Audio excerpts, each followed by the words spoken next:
Don't do that. Stop it. Quit shouting. Hands to yourself. If these words have ever come out of your mouth the first few weeks of school, then you're in the right place. You see, today's episode is all about those dreaded transitions that most early childhood professionals struggle with at the beginning of each year, and how you can avoid the pitfalls with just a few simple tweaks to what you're already doing. And listen, I know I'm preaching to the choir here, but there are just some things that will make or break you as a teacher, and transitions are right there at the very top of the list for most early childhood professionals. And there are so many transitions that happen every single day, it can seem like an impossible task, especially at the beginning of the year. Anytime that you have your students moving from one activity or place to another has to be carefully broken down step by step and planned out, or chaos will reign, because behaviors that challenge teachers, those happen more often during transitions than any other time during the day. And if you don't have your transitions planned out and ready to roll on the first day of school, well, then you're going to be teaching harder and not smarter, my friend. And nobody has time for putting out all sorts of behavior fires in the beginning of the year, am I right? Now, I like to think of transitions as bridges in the classroom that connect one activity to the next. But what do we know about bridges in real life? If they're not structurally sound, they collapse, right? Here's a little transition story for you. My first year in public education, I was teaching pre-K down in Houston, Texas, and the school where I was working had what we call an open concept, which means that it had no interior walls. Now remember, this was a different time before locked doors and intruder drills were common practice in public schools. You see, we had 4 pre-K classes in one large pod, and we all shared the same space without walls. Eek! And we had our own door to the outside where our students entered and exited the classroom during arrival and dismissal. The parents just pulled up to the door and we took their children in and out. It was so awesome. And during center time, all 4 classes shared the same center space. Our students didn't eat meals at school or go to special, so we didn't leave our pod except to go to the playground, which was right outside our door as well. My point in telling you all this is that I rarely had difficult transitions that year because we only had a few in our day, right? There were only 4 transitions. It was entering the classroom, going to centers, going to recess, and going home. So they weren't really a problem. It was only when I moved to a school where I had my own classroom with 4 walls that it became challenging because we had to transition in and out of the classroom all day long. And the takeaway from this story is the fewer transitions you have, the fewer behavior fires you'll be putting out on the daily. So, how do teachers who make transitions look effortless do it? And more importantly, how can you make it happen in your classroom? Well, it turns out that there are certain things you need to have in place to set yourself and your students up for success. So here are 4 of my very best tips to help you have more successful transitions in your classroom. Tip number 1. Create a daily schedule that follows a predictable routine. A predictable routine is one that is mostly the same every day. You see, young children have an innate need to feel safe, and not knowing what comes next in their day can make them feel unsafe. And that is when we see unwanted behaviors happen.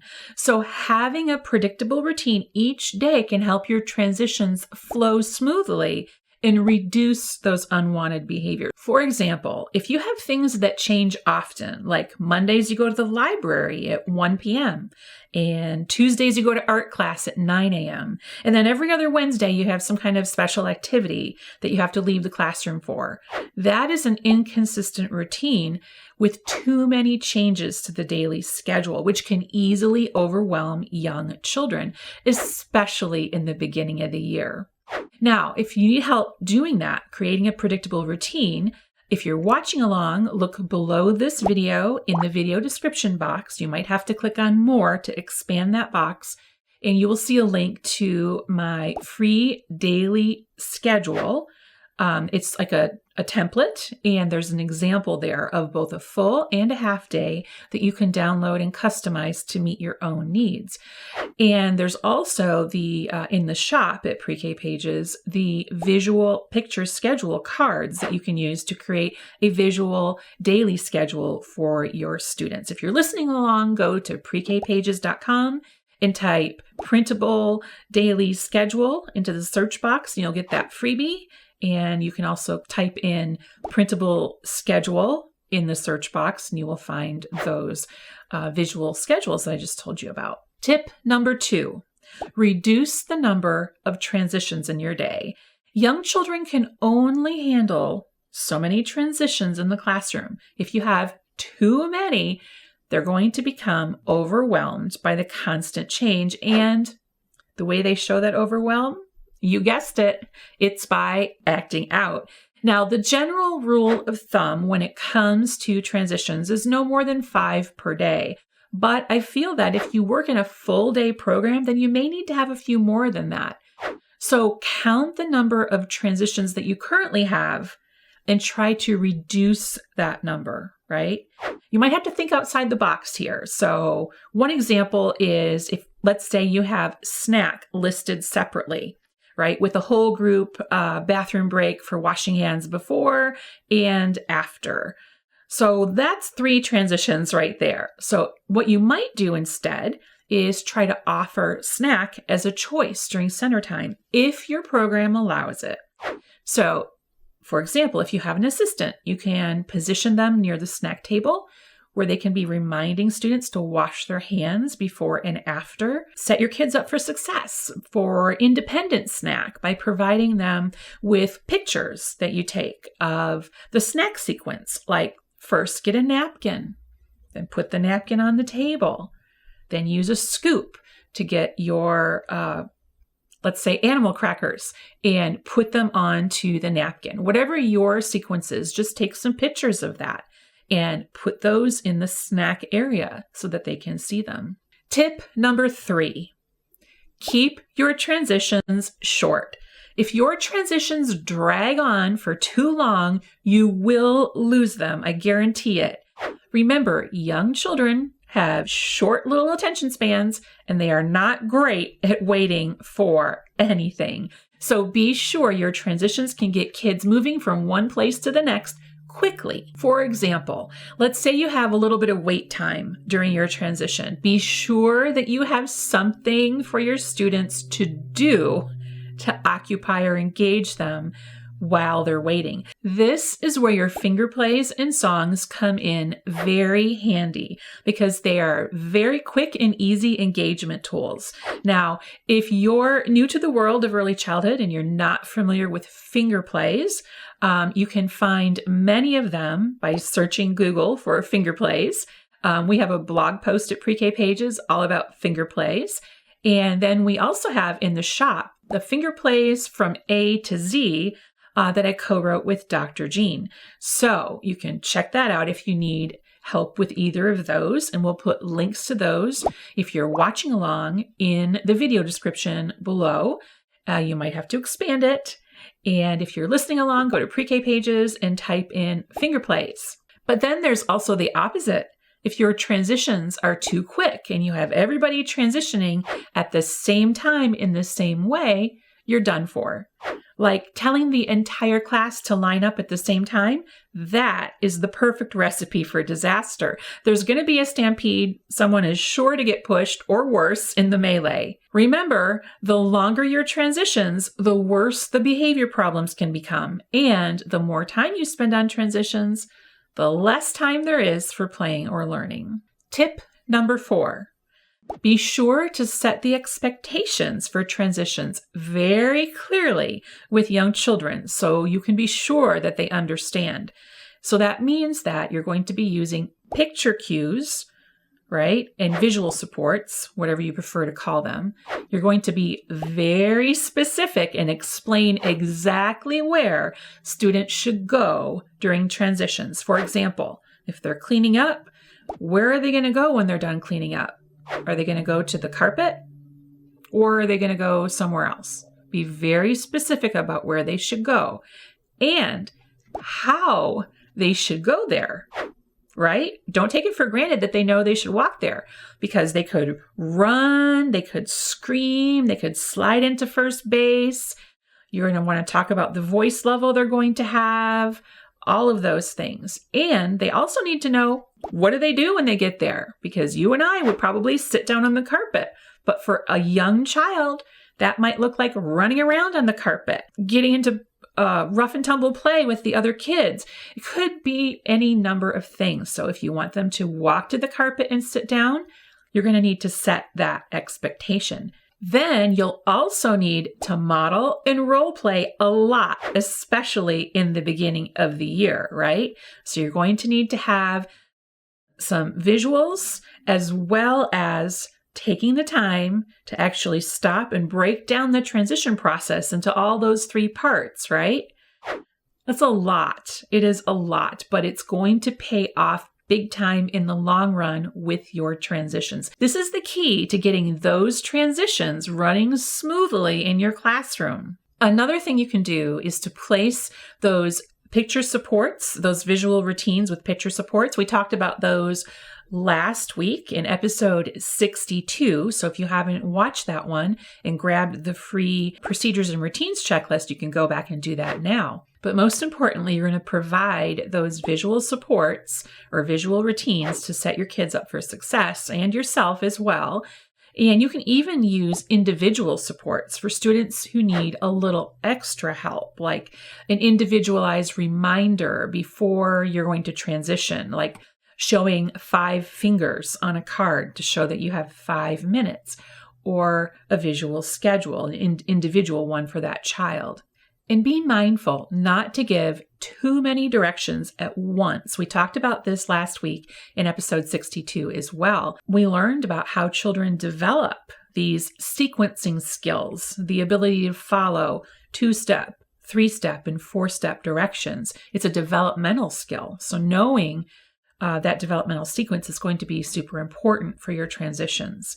Of course, singing songs and finger plays during transition time is often a very helpful tool.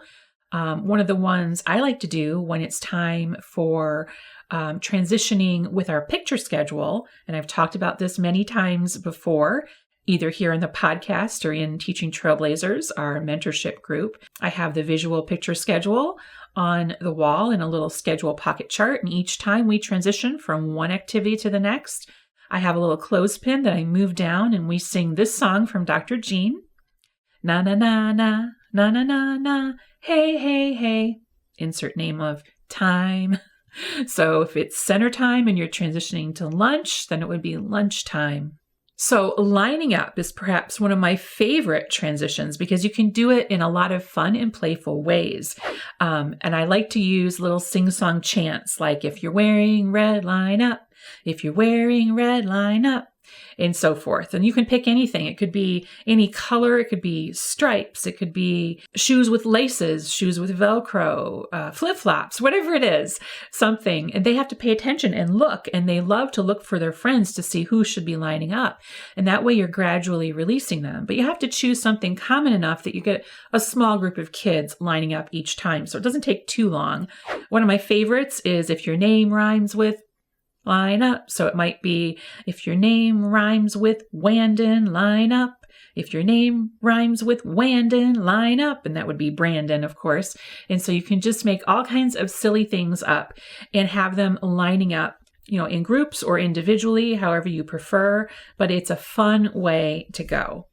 Another thing that when it comes to transitions, especially when we're going to leave the classroom, is to put spots on the floor, line up spots. That is simply something that I think every early childhood teacher knows. We all try to do it. I know some schools have banned it because it does something to the floor. I think it's the cost of doing kid business. I'd rather scrape up tape off the floor at the end of the year than have to struggle with them pushing and shoving and invading other people's space during lineup time. And then also strategic placement of adults during transitions. If you have another adult in the classroom. Now, I know that's a luxury for some of you, and for others, it's required by licensing. So, for example, in my own classroom, when it was time to line up, we would have one teacher, one of us would be standing at the door to receive the children, and one of us would be dismissing the children, and I would be singing those little songs like I just mentioned. That way, you've got two eyeballs, or two sets of eyeballs rather, on all the children, one on the children who haven't lined up yet and one on the children who have. So it helps prevent any type of issue. So that brings me to balancing the active and passive in your classroom. Remember that schedule we talked about in tip number 1? It turns out that when you're creating your schedule, it's really important to balance those times when your kids are going to be active and engaged in independent play, where they have control over what they're doing, and then times when they're more passive, when they're not doing exactly what they want. And they're doing something that they have to do, right? Like listening to a story or, any number of things in the classroom. So you have to balance those times. So let's say you have recess, then you come inside, and that might be a good time to do like a read aloud or something like that. And then you have centers that you balanced those things all together: recess, circle time, and centers. And then what comes after centers, because centers is a free choice type of a thing where they're in control, then you're going to want to have something more passive, right? Maybe you can do something like small groups after that, just thinking and being very conscious of how you balance the active and passive in your predictable daily routine is going to be super important in helping your transitions flow more smoothly. And of course, for those children who need more individual support, like if you have a few students in your class who really are not there yet when it comes to transitions or transitioning smoothly, but the rest of your class has got it down, then you might consider individual supports for those students. And so that could be in the form of an individual choice board. And we talked a little bit about this before. I have individual choice boards and a lot of my procedures and routines resources in the Pre-K Pages shop. Some other resources that are super helpful for those kids who need extra support would be a visual timer, right? It visually shows the passage of time, like a time timer. That's a silly name, but it's the name of one of those timers that shows the passage of time using a color that envelops the whole front of the clock. And so the kids can see how much more time they have. Things like stand timers are also really good. And bubble timers are another one that a lot of children like. It's where it's one of those little clear things and little bubbles of oil, colored oil, will spiral down or drift down. And that also shows the passage of time in a visual way for your students who struggle.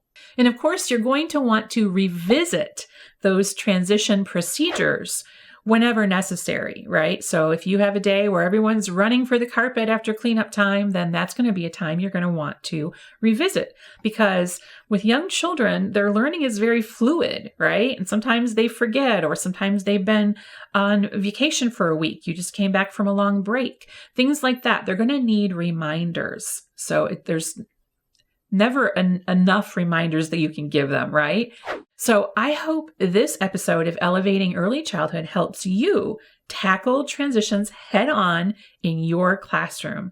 And if you liked this episode, it's just one small piece of a classroom management training that I'm going to be giving next month to our Teaching Trailblazers students. So if you want to find out more about our exclusive mentorship program, go to teachingtrailblazers.com, and I will see you at the training. Onward and upward. If you think these videos are valuable, you have got to come check out the Teaching Trailblazers program. Teaching Trailblazers is the place for teachers like you to get the professional development resources and support you need to thrive. It's where you can learn relevant, life-changing best practices with professional development created specifically around the challenges early childhood teachers face. It's where you can get access to a complete research-based pre-K curriculum that you can use either to supplement your existing curriculum or use on its own to get 100% of your students kindergarten ready by the end of the year. And it's where you can hang out and connect over all things early childhood with other teachers just like you and me. It's my favorite place on earth, and it will change your teacher life, I guarantee it. Come join us at teachingtrailblazers.com to get more information and apply today. That's teachingtrailblazers.com. I can't wait to see you there.